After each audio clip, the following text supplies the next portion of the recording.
Fala rapaziada, beleza? Eu de volta aqui com mais um vídeo pra vocês e hoje com um review aqui bem interessante, na verdade um unboxing, as minhas primeiras impressões do Fallen Morcego, o mouse que está sendo lançado hoje, dia 5/9, ao meio-dia exatamente. Não sei se é o primeiro review que vai ter no YouTube, mas eu tô postando aqui no horário que eu tô autorizado, o primeiro horário possível para se postar.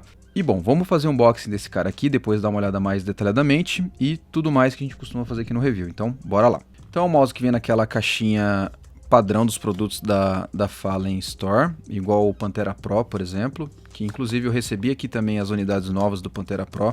Tô usando um aqui, ó, e vou depois gravar um vídeo sobre eles também. Vou tirar da caixa aqui.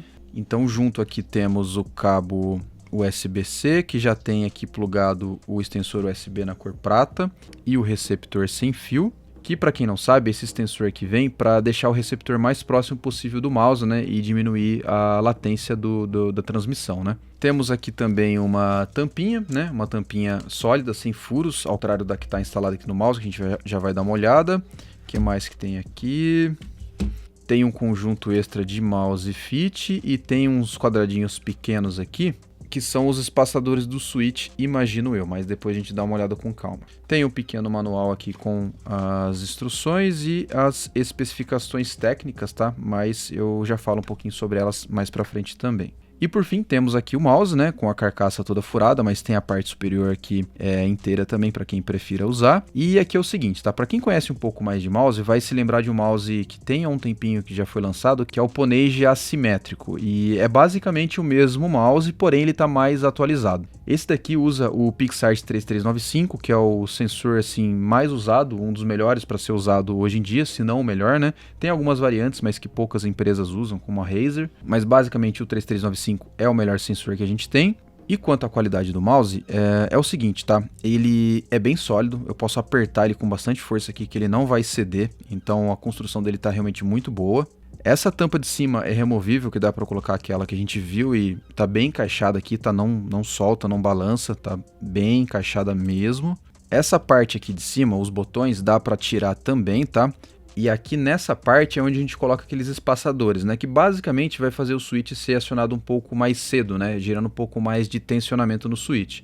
Eu particularmente não vou instalar, vou deixar dessa forma aqui, que eu acredito que já esteja ok. Aqui já dá para ver os switches, né, que é o Ruano Blue Shell Pink Dot.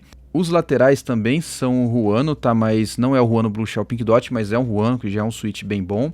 A gente tem uma bateria grande aqui, que é de 580 mAh, que vai fazer o mouse durar mais ou menos aí 60 horas de uso. A gente consegue ver a MCU dele, mas eu não sei qual que é, tá? Eu acredito que não seja Nordic, mas imagino que seja uma MCU boa. A borrachinha daqui de cima, essa borrachinha pequena aqui, que é do botão de DPI, é removível, tá? E eu acabei lembrando de um detalhe aqui, que o mouse da Ponage, ele era customizável, né? A gente conseguia pegar outras partes, comprar separado e colocar de outras cores. Por exemplo, o botãozinho da DPI que eu removi, os botões principais, a parte de cima. Só a lateral que não dava mesmo, a gente tinha que ter uma cor fixa, né? Vamos ver na Fallen Store se vai ter também essa disponibilidade de cores das outras partes. Eu não sei, não tenho essa informação ainda, mas conforme o mouse for lançado e tiver disponibilidade, qualquer coisa eu coloco atualizado aí nos comentários, alguma coisa, fixo um comentário. E em resumo, da qualidade de construção do mouse, tá ok, tá? Um mouse muito bem feito. O plástico dele também é um plástico de boa qualidade, um plástico mais refinado do que mouse de entrada do AliExpress. Mas ele não chega também a ter um aspecto premium, igual mouses mais caros, tipo de 800, 900 reais, mas tem um aspecto bem bacana, tá? Um aspecto bem bom. Agora vamos dar uma olhada no conjunto de botões e ver se eles estão bem implementados, tá? Começando pelos botões laterais, eles são grandes, tá? A gente vê que são botões bem grandes. Eles não são muito saltados para fora, eles são, sim, um pouquinho saltados para fora. São botões assim que estão bem spamáveis, a tatilidade do clique está bem crisp e não é um botão pesado de ser acionado. Tem um pouquinho de pre-travel, um pouquinho de post-travel, que é absolutamente normal, tá? Todo mouse acaba tendo um pouco, até mouses mais caros. É muito difícil um mouse ter um botão lateral assim muito firme, tá? Geralmente eles apresentam assim um pouquinho de pre-travel, um pouquinho de post-travel. Pro meu uso, eu acho que vai ser bem tranquilo, tá? Eu basicamente uso para puxar smoke, flash no CS e skill no Valorant, então eu acho que para mim aqui tá bem tranquilo o uso, não vai ser nenhum problema. Os principais também têm uma tatilidade muito boa, graças ao switch, o Blue Shell Pink Dot, tem uma tatilidade muito boa, é um switch muito crisp e ele também é muito leve, não é um switch pesado assim como o KUGM 8.0, por exemplo, e basicamente o switch que é o meta, né? A galera tá curtindo esse switch e as empresas estão sempre colocando ele, porque é um dos melhores que a gente tem para se ter no mouse hoje em dia, então a escolha da Fallen Store aqui, show de bola em optar por esses switches. Aí, quase que eu me esqueço, né? De pre-travel e post-travel, tá? O pre-travel quase inexistente, a gente clica e ele já aciona o switch. De post-travel tem um pouquinho, que é normal, né? Para dar um certo conforto pro switch. E o bacana dele é que ele tem um forro no mouse, né? Ele tem uma movimentação interna, a estrutura interna dele não deixa ele encostar na carcaça. Então, por mais que eu aperte até o final e coloque bastante força, o botão para e não encosta aqui na carcaça, gerando aquele rangido, aquela patinada do botão, que às vezes acaba sendo incômodo. Então, a implementação da estrutura interna, embora a gente não veja, também tá boa aqui. Gostei da implementação desses botões aqui. E bom, o único detalhe que eu percebi nesses botões aqui é que o 1 e o 2 eles estão bem próximos, tem um vãozinho bem pequeno entre eles. Não foi um problema, tá? Tô apertando aqui, tô arrastando pro lado e tá tranquilo, eles não estão se encostando, tá? Mas foi um detalhe que eu percebi, tá? Mas pelo menos aqui na minha unidade tá perfeitinho, não tá encostando no outro. E por último, o scroll, tá? Ele é bem silencioso, não é um scroll barulhento, tem marcações bem definidas, estão bem espaçadas. Quando arrasta rápido, a gente não sente tão bem a tatilidade, mas quando tá devagar, a gente sente aqui bem os espaçamentos. Gostei da textura da borrachinha também, ela gruda bem no dedo, tá? E bom, não vejo aspecto negativo nele, tá? Mas assim, não é a marcação mais bem definida que eu já testei, mas de longe assim, tem marcações definidas, tá? Dá pra sentir bem a definição quando a gente roda, mas não é tão bem definida quanto outros scrolls que eu já testei, mas não é um ponto negativo, tá? Só uma observação mesmo.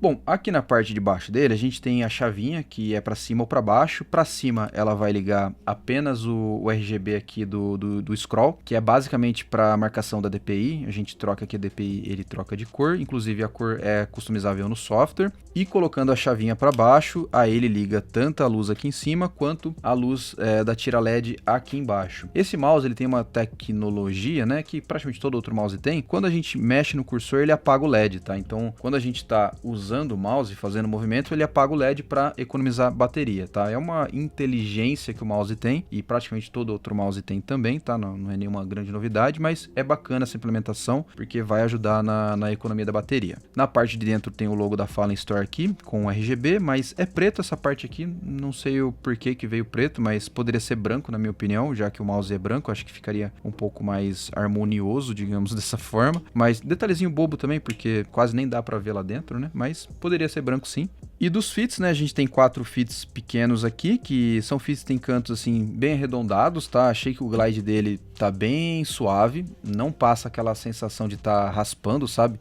E é um glide até que rápido, tá? Não é um glide lento, não. Acho que de fit aqui tá bom, tá? Então um fit bem... foi uma escolha boa, tá? Não é um fit genérico que vai ter um glide ruim, não. Gostei desses fits aqui. E em resumo, e antes da gente falar do shape, que é um ponto assim importantíssimo para o mouse, principalmente para quem joga competitivamente, em resumo aqui é o seguinte, tá? O mouse está realmente muito bem feito, o plástico dele é um plástico bom, eu tô com unidade branca, não sei como que vai ser a preta, se ela vai ficar engordurada ou não, acredito que não, tá? É um plástico de boa qualidade, mouse bem feito, bem construído, sem nenhuma fragilidade, tecnicamente falando, ele está muito bem equipado com o sensor Pixar 3395, o switch Ruano, assim, tipo, que é tendência do mercado, como eu mencionei, bateria de 580 mAh, que vai dar mais ou menos 60 horas de duração, o que não é uma duração extremamente boa, porque tem mouse que dura 70, 80, mas 60 eu acho que tá ok, tem mouse que dura 40, por exemplo, que já é um problema na minha opinião, então 60 horas eu acho que tá ok. E bom, vamos falar do shape, que eu acho que é o ponto mais importante aqui para quem tá escolhendo mouse, principalmente para você que joga competitivamente.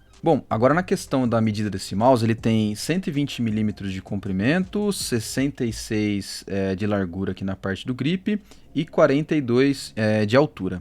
É um mouse que eu particularmente considero como mediano, mas ele é um mouse assim, digamos que mais encorpado, mais gordinho, sendo com uma altura assim mais elevada que a grande maioria dos mouses, né? 42, geralmente o mouse fica 38, 40 assim para mouses que são maiores, né? Então esse aqui acaba sendo um pouquinho mais alto que a grande maioria. e acaba sendo um shape muito parecido com o EC2 da Zowie, tá? Bem parecido mesmo. Então, basicamente, tem um mouse com shape clássico, um shape que é muito comum para quem joga FPS, por exemplo, CSGO, por exemplo, a galera usava muito o EC2, então é um mouse bem voltado para quem curte uma ergonomia, um mouse mais encorpado. Para minha mão, tá, que tem 17,5 centímetros de comprimento e 9 de largura, basicamente é um mouse que fica palme para mim, tá? A minha mão eu considero como mediana para quase pequena. Uma mão mediana geralmente vai de 17,5 até uns 19. 19,5 para cima já é uma mão considerado grande. E para quem tem menos de 17 centímetros, geralmente é uma mão pequena. Então a minha mão tá pequena para mediana e basicamente eu uso ele com uma pegada palme. Tem um pouco de folga nos dedos para fazer microajuste, né, fazer aquele movimento para trás e para frente, que dá mais mobilidade na mira. Eu não recomendo muito para quem joga competitivo e quer ter, digamos que mais performance, que o mouse não tenha essa facilidade de movimento para trás e para frente, para você fazer um micro movimento, né? A ausência dessa possibilidade, né, ter esse pouquinho de folga, não um mouse que preencha totalmente a sua mão, eu acho que acaba comendo um pouquinho da performance. Eu acho que fica um pouquinho mais difícil você fazer uma correção na sua mira para dar um HS ou dar um spray, qualquer coisa do tipo. Eu acho que acaba comprometendo um pouco o desempenho, uma performance boa num FPS, tá? Mas é apenas minha opinião, tá? Não é uma regra, não. Eu acho que tem gente que acaba conseguindo jogar quando o mouse preenche por completo, mas eu particularmente não indico muito, tá? Então vai ser o mouse que eu vou indicar para quem tem mão mediana para grande. Se sua mão for próxima à minha, 17 centímetros e meio, alguma coisa assim, você vai usar ele com uma pegada palm, pode arriscar uma pegada claw nele. Agora, para quem tiver mão maior, já consegue usar o mouse com mais folga e ter menos contato sobre ele, ou seja, vai ser mais fácil ainda fazer esses movimentos para trás e para frente. Então não é um mouse assim que eu indico muito para quem tem mão pequena, vai ser um mouse para quem tem mão mediana para grande mesmo, tá?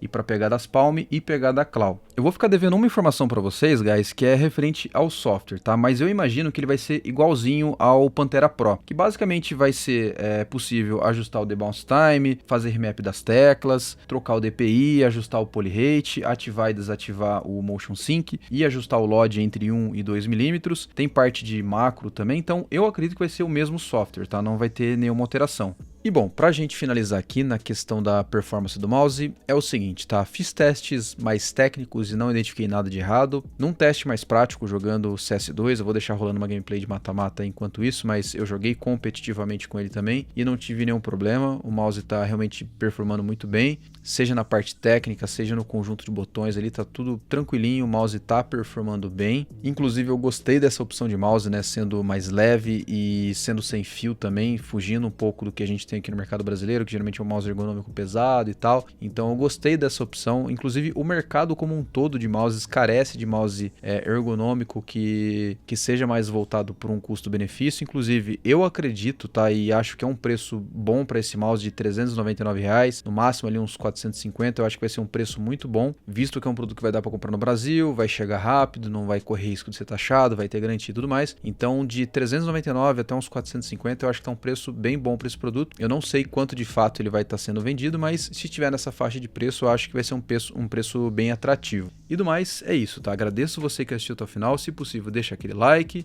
se inscreva aqui no canal se você curte assistir esse tipo de vídeo e até o próximo review.